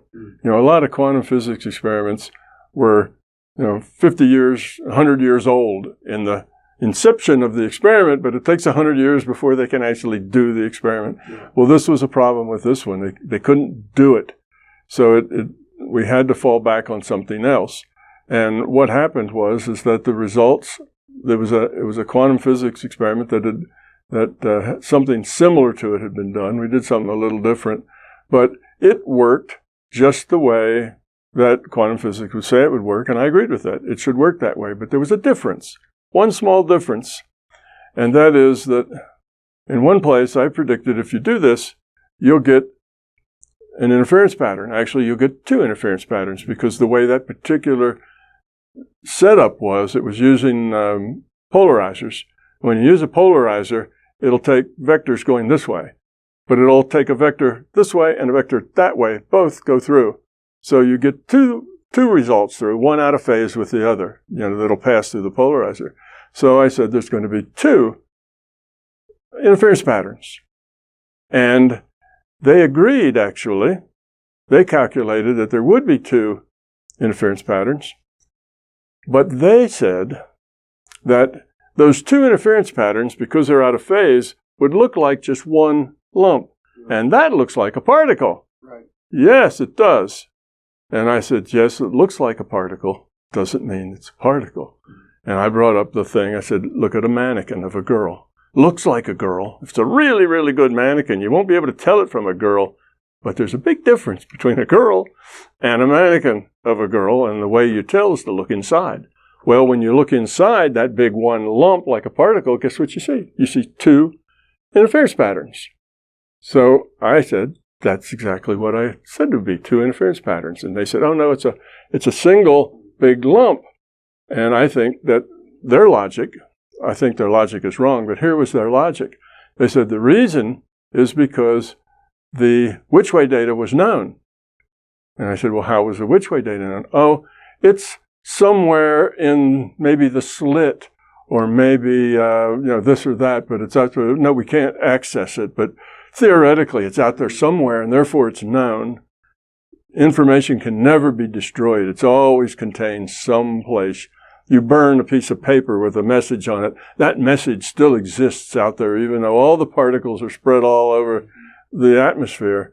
It's still there. In the Akashic records. No, that's not the case. It's still there physically. Uh-huh. It's still there physically. Okay. And I say, nonsense. Of course you can destroy information. If you can't get the information out of it, then it's the same as destroyed. It doesn't matter whether the little smoke particles are still part of the atmosphere or not. So anyway, that was a difference in us. So they claim that information can never be destroyed, and that information was somewhere. And because that information was somewhere, when you have the which-way information, then you get a particle. So they said it's going to be a particle that's made of two interference patterns. And I say that's nonsense. There's two interference patterns, and if you look at that particle and look inside, that's the mannequin. It looks like a particle, lump, but it's not. It's two interference patterns, and that stuff about information can never be destroyed is bogus. That's not true. So that was how we came up. So that's an argument, okay? Yeah. Science has lots of arguments. That's just a normal argument in science, but it wasn't the one I really wanted to do. I've got now several more, and best I can tell from the physicists that have looked at it, that it is doable. They will be able to do it. And they were actually more dramatic than this one. This was just the easiest one, and we wanted to start with to just see that we could do it. That was one of the things, get some bona fides by actually doing a good quantum mechanics experiment. They're not easy to do. So we did pull it off. We did it in two institutions and got the same answers. And that kind of qualified us as able to do quantum physics. So they have a couple of others to do, but they're more expensive. This was the simplest one, and it took 4 years. And it took a couple of $100,000. So I didn't have that much money. So we kind of have that on hold until we get some more money to do that. Meanwhile, CUSAC, the organization that was built, to deal with these experiments, has gone on to other things. And has a very ambitious plan now of things that it's doing. And anybody go to cusac.org is all you need to go to, and you'll find lots of things going on there. So we're doing stuff that is more immediate, not as expensive, but we're still going to do those experiments as our coffers grow because of this stuff we're doing that's more immediate. In other words, you believe that you can demonstrate using quantum physics that the simulation hypothesis, the way you have characterized it, is, shall I say, falsifiable. Yeah, of course it's falsifiable. It's even what I say, my model is falsifiable in the sense that you can live it and practice it, and you'll see the changes. It's very falsifiable. If it wasn't right and didn't have any validity, then you could practice it and you wouldn't notice anything. But I've had thousands of people that practice it, and it changes their lives. So in that sense, the soft side of it is very falsifiable. The hard side of it is going to be when I get these experiments funded and done, it may take another 4 or 5 years to do that. But when I do, that will produce evidence that this reality is a virtual reality and that the computer is consciousness. Both of those things, I think, will have a lot of evidence to back them up. Now, science doesn't run on proof. Science runs on evidence. And what I'll do is produce evidence, and there'll be somebody else on the other side that'll disagree with how the evidence is interpreted, of course. But the evidence will be pretty clear. Just like I think the evidence is pretty clear that there's two interference patterns underneath of that one thing that looks like a particle, but isn't. So yes, I'm still working on those, getting those experiments done. It's a matter of time and money that is slowing it all down. But yeah, there's some good experiments yet to be done, and I think they can be done. This one just, they weren't able to do it. It was going to show a very definite discrepancy between me and standard physics, and it would just be really clear. I wanted to do that one first, but couldn't do it. I have a question from a viewer whose YouTube name I think is Zapkif, who says, what about people being born in unimaginable situations, born in an incredibly violent place, being surrounded by misery and even dying young? What can be gained from such a life? There's a lot that can be gained from such a life. Now, we're very biased here, and we think that if you don't have a house in the suburbs and 2 cars, that you live a miserable existence. And not having enough to eat is a miserable existence. But people will incarnate to that, one, because they're in the beginning stages of their incarnations, and this is just experience.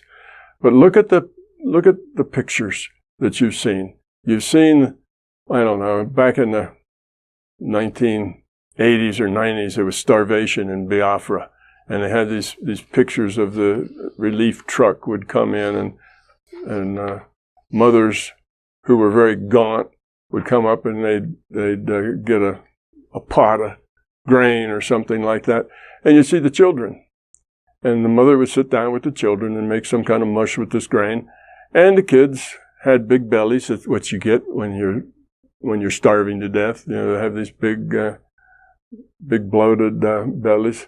But they were playing, and they were running around, and they were laughing, and they were playing with each other. They were jumping on their mom, and the mom was trying to feeding them most of the food, taking as little as she could for herself. And what do you see there? It's love. That's what you see there, a mother loving her kids that are playing in the dirt, laughing, giggling, picking up sticks, doing things that little kids do. They weren't sitting around saying, oh, I'm so miserable. That was their situation. They were growing in it. And I suspect that love that was shown to those children, by those children, with that family, probably made it a very successful incarnation. Okay, it was poor. They weren't going to live real long. It was a short experience, but when you're first going around, a short experience is good. Like, it's better to get your toe in the water first before you jump in all the way. So somebody would incarnate to that, because as unpleasant as it was, and we see it as absolutely horrible, they accepted the situation they were in. They ate what food they got. If they didn't get enough, they would die. The aid truck came and tried to divide up stuff evenly, and they were generally polite at the truck, getting things. Nobody tried to grab it all. And yes, it was sad, very sad. But those kids and that mom showed more love than almost anything you'd see someplace else. They were destitute, but they had each other. So I look at that and I say, that's beautiful. Why wouldn't you want to incarnate there?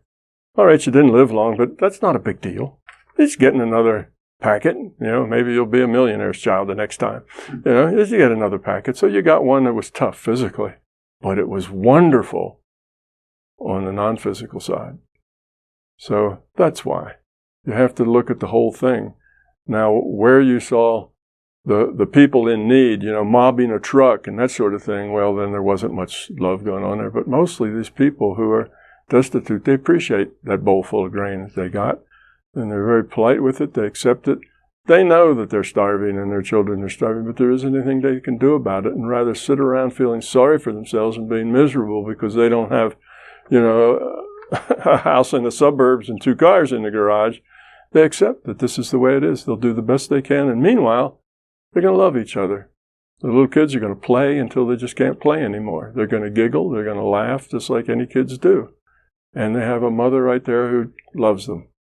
So I don't see that as a really horrible thing. Now, if you're a Westerner and having a lot of stuff is what makes your life happy, well, that's not necessary to make your life happy. I've known people, some very good friends of mine. A guy was an automobile mechanic, and I took my car to him all the time. He was a shade tree mechanic, worked under the shade tree next to his house, and he was very poor. He had 2 children, and his house probably didn't have more than 500 square feet in it. But he was a lovely guy, and so was his wife, and so were her kids. The whole family was just beautiful. We'd go out there just to hang out with him. We'd sit out on a old porch swing that whatever, and she'd come out and give my kids, I had 3 little kids at the time, she'd go and give each one of them a banana. And I knew that those 3 bananas cost her dearly. But she was generous. They laughed, they joked. They were wonderful people. Very poor, but very rich in another way. So material stuff that we think is very important to our life really isn't. You can be happy, you can be caring and loving and evolve a lot in that kind of a loving situation, even though you live in a house with dirt floors. That's not what it takes to evolve. What it takes is being able to deal with whatever you have given to you positively. So if what's given to you is a little shack with dirt floors, that's what's given to you, then deal with it positively. And people can do that. And yes, their lives are hard, but hard doesn't matter. They have the stuff that really matters, plenty of it. We have lots and lots of stuff, but we're really scarce on the stuff that really matters. I think that's a better incarnation as far as learning and growing up than one where you are a billionaire's grandson. Good answer. Here, this is the last question. Are you kidding? We're to the last question. Well, I skipped over questions that duplicated ones that we've already addressed. So we really gotten through the whole list now. Good. This is a question from a viewer named Zach.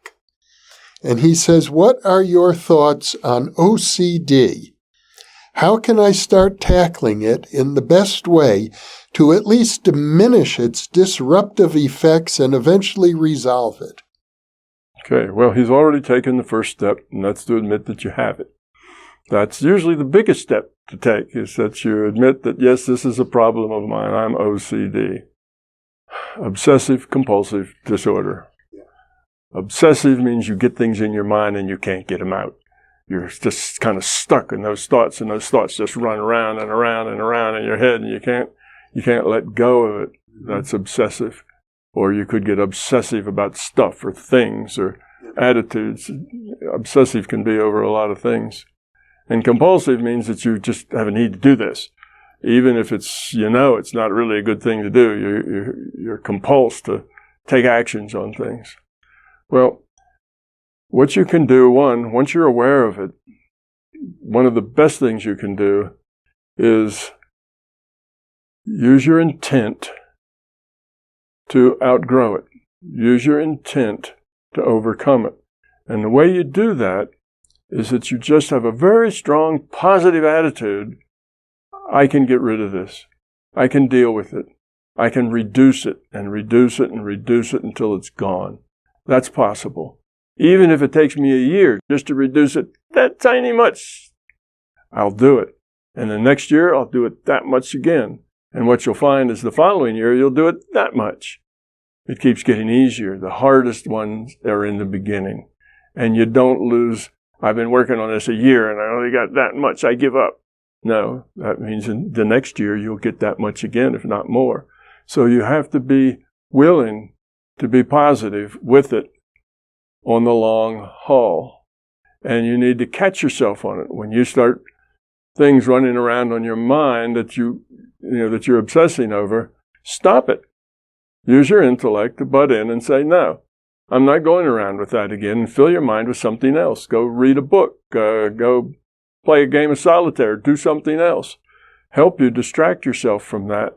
And soon those distractions, instead of being a major distraction that you need, the distraction you need will get smaller and smaller and smaller. So now you can distract it just by willing to distract it. So that intent over time will actually make it go away. But you have to be resolute. It may take time. And you catch yourself, you stop it. And you don't say, I don't want to act like that. It's not about acting. It's about being. Say, I don't want to be like that. And that over time, very slowly, will change it. Because your intention for it to change is enough to modify the probabilities enough that it will change. But it's not a fast process. It's a process that'll start just by little bits over even a fairly long time, but then a little bit more and a little bit more, and eventually it goes much faster. But that's the thing. What most people do is they give up. They say, well, I tried. That means for one whole week, they tried real hard to stop it cold. Well, that's probably not going to happen. But if you just reduce it by 3%, in a month, or even 1% in a month, that's progress. Build on that progress. Say, okay, I'm on the right track.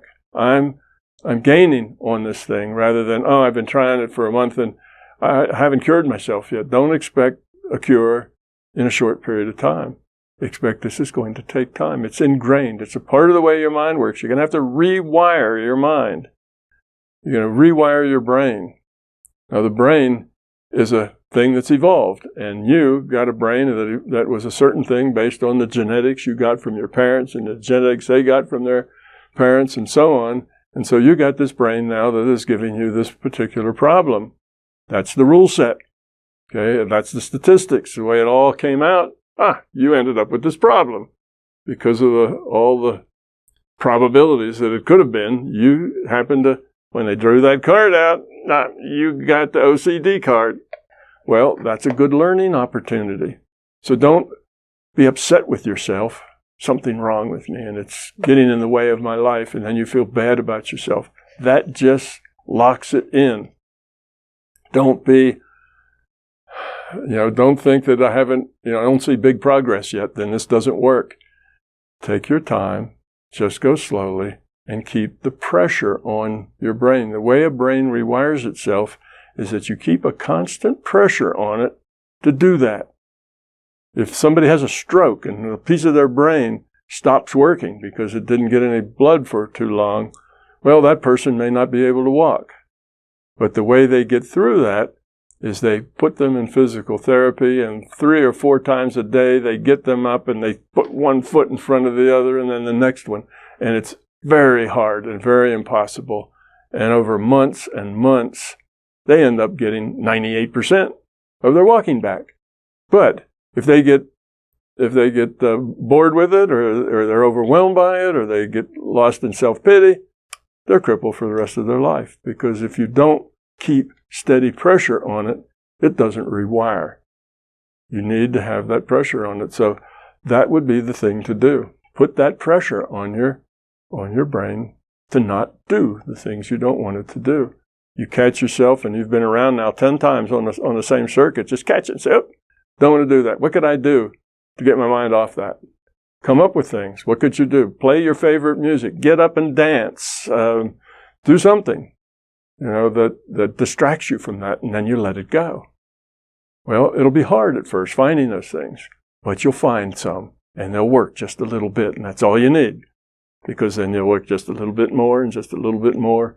And as time goes by, that brain will rewire itself and the dysfunction will be gone and you'll be done with it.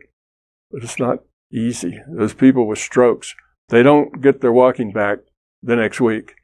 They work on it. Sometimes a year they work on it. And even after they're back in their home, they still work on it because it's a thing that's slow. It takes time, but you can do it. And you have to have that positive thing. I am going to do this. I am going to do it. And even if it's just 1% a year, I'm going to do it because in 10 years from now, I'll be getting 30% in a year. So just don't lose the bubble. Stay positive. Continue to have this intention, I'm going to beat this thing.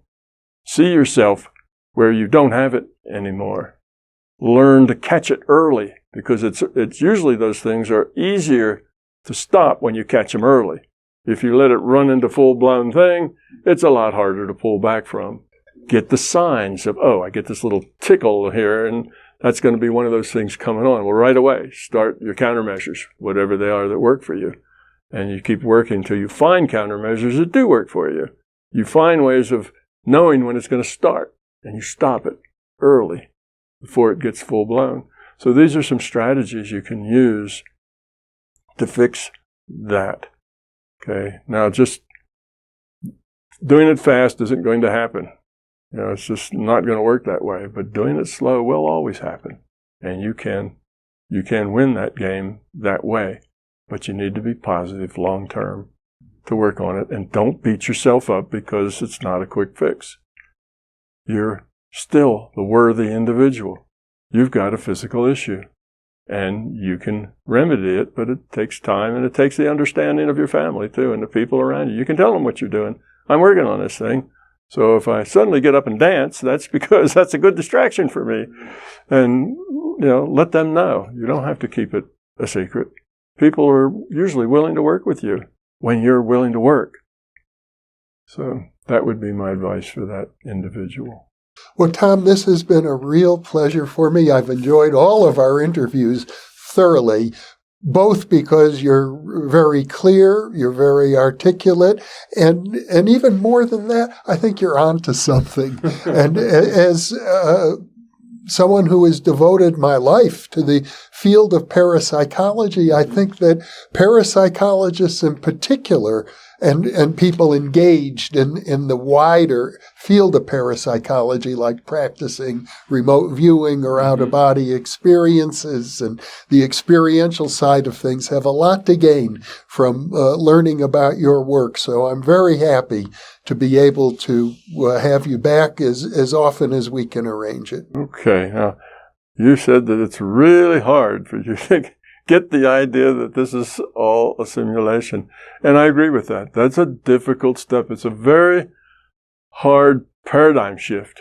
This is not a simple paradigm shift, that the world is round and not flat, and that we're not in the center of the universe. Those were easy. Those were easy shifts.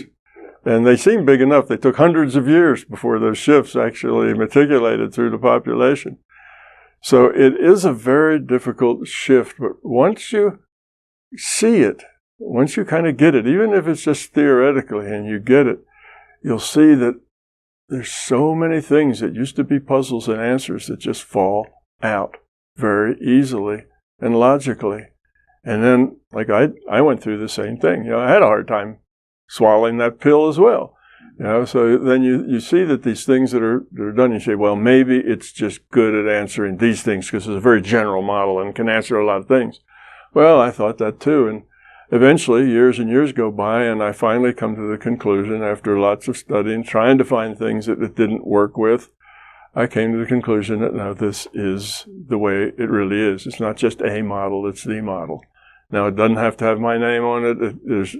There's lots of ways to get to this model. The Buddha got to this model. He said it was a virtual reality as well. He said it was a hallucination or an illusion. So a lot of people have gotten here, but it's a difficult sell because this virtual reality just is physical. It just feels that way. But so does it feel that way to the Sims. It's physical. To get in their house, they have to reach out and turn a doorknob, just like we do. If they fall into their swimming pool and there's no ladders, they drown, just like we might. So it's very real to them as well from their perspective. And that's because their game was programmed, and it was programmed to mimic our rule set. So they follow all the rules that we follow, but probably not quite as good because it's not that perfect a game. But this is a very perfect game. Consciousness is the computer, and consciousness The larger conscious system is this huge system that makes our little piece of it, just a tiny little microcosm of it, and this is a huge system. So it can do all of that very easily. It needed to do it to give us a place where we had meaningful choices so we could grow up better. So all of the logic fits very smoothly through it, and it answers a whole bunch of paradoxes are all answered to this very, even what is God? You know, I mean, that's one of the big questions, right? Where did God come from? Well, it kind of answers that as well. It evolved out of a piece of consciousness. Where did consciousness come from? Don't know. Can't get outside of consciousness to tell that, but that's just a logical problem we have to live with. So anyway, I agree. It is a very difficult paradigm shift to get over. And I think the only way that you really get over it is just keeping it in your mind, seeing if it doesn't answer the questions you have, and when it continually answers your questions and continually seems to produce, and it doesn't create any new questions. It's not like, well, if that's true, then people ought to be able to fly. You know, it doesn't create any new paradoxes. It just solves all the old ones without creating new ones. It doesn't have a lot of assumptions to prop it up. Just one, consciousness exists. So after a while, after 30 years or so, for me, then you finally get to the point that says, this is the way reality works. Not only that, it's got a great ethic. Caring, loving, sharing, cooperation. A wonderful ethic. Wouldn't that be nice if the world felt that that's that the way alone the world works? Is enough to make your work valuable if nothing else is correct. Yeah. But it just works. It's a better physics. It's better science. And I firmly believe that the truth is not a fragile thing. The truth will eventually float to the top sooner or later, even if it's damned and tossed out and thrown away many times. The truth is the truth, and it'll eventually rise to the top and dominate. And I think this will too. I think one day, and I don't think it's that far away. I think a couple of months. We already got a large part of the physics community saying that reality is information-based. Well, what else could that mean?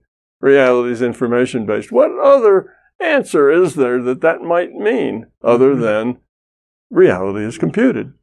Well, as you point out, it can take hundreds of years for people to understand the implication of a finding like that. Yes, it does. But I don't think we have that much time now. We have to get a little kinder and gentler here in the near future. So I'm hoping that what will drive this train is not only the physicists will realize it is better science, but also that most everybody that's over 16 in the world realizes that the world is dysfunctional, that we are not doing very well, that whatever it is we're doing isn't working. Matter of fact, we see the dysfunction, we see greed, we see unpleasantness, we see grabby, we see, people taking advantage of other people. Marketing now has become not how do you show people how good our product is and compare it to others. It's how do you trick people into giving you their money. That's what marketing is, tricking people to get their money. So we've gotten to a point where the pain is starting to be felt and is more up close and present than it's been for a while. And most everyone in the world knows there's something wrong here. We're not doing it right. And if you offer them a way out that is doing it right, that leads to happiness and fulfillment and, feeling good about yourself, if you show them a way to that, I think they'll tend to stampede in that direction once it becomes known that that's what it is. And I think you just need a minority of the people doing it, and the rest will be brought into it. Well, I think that the advice that you gave Zach about overcoming OCD applies here. It takes constant pressure. It does. And persistence and patience. It does. It takes all of those things. And the good news is we will get there one day, because this is the positive direction of evolution. This is a world, this is a reality based on consciousness. Consciousness is evolving toward lower entropy. Evolution may be slow, but it's relentless. it just chugs on, even if it gets setbacks, even if we, all bomb ourselves. There was only a few people living underground. Eventually, we'll come back. And when we do, we'll be a little smarter, and we'll try not to make the same mistakes. But if we do, we'll come back. And it eventually will get there. We will make it. So knowing that we will make it is good. But how long does it take? That's the issue. Are we going to do this in a millennia or 2 millennia? Or are we going to do it in 2 or 3 decades? I'd like to do it in 2 or 3 decades. That would be the much better solution. And I think we might be able to do that. It's possible. We just have to have the will. Enough people have to see the results plain that this works. When you start living your life that way, when you start, walking that talk, that you do become a low entropy person, that you are happy, that you do smile a lot, that life does tend to just give you presents all the time. Things just work out for you. And you realize that the people who understand this live much happier lives. And you want to do it too, because you don't want to live in the dysfunction. So I think it's something that will snowball. So we have an opportunity. Now, we'll actually be able to actualize that opportunity? That's unknown. But I hope so. I'm going to try to do everything I can to help actualize it. Obviously you are, and I feel the same way. Well, thank you for being with me once again. And for those of you watching or listening, thank you for being with us, because you are the reason that we are here.